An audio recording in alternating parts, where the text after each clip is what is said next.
An electric field of intensity 4.50 kN per coulomb is applied along the x-axis. Calculate the electric flux through a rectangular plane 0.450 meter wide and 0.900 meter long.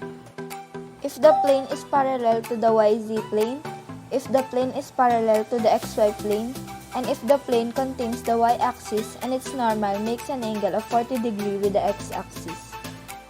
So the question is asking us for each part to calculate the electric flux, and so why don't we look at the equation for electric flux below.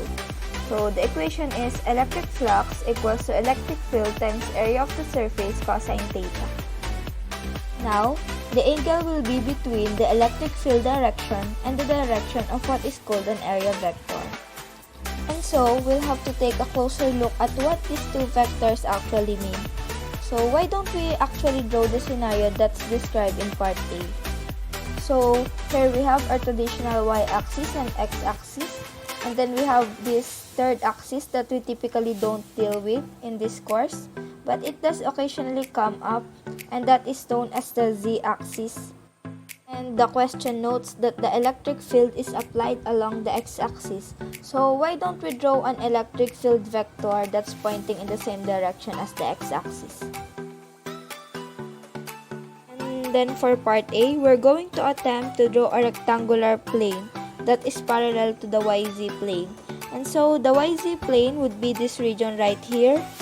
And if we were to draw a rectangular plane that is parallel, that we would basically draw another rectangle that is sort of a carbon copy of the one we drew earlier.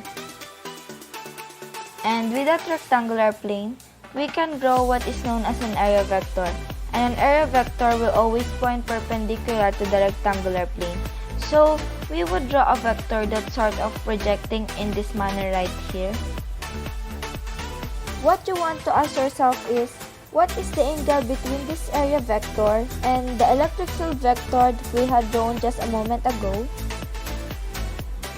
And hopefully we can see that the angle between these two vectors is actually 0 degrees. So for part A, we're going to be plugging in 0 degree for theta, and we have the electric field given to us.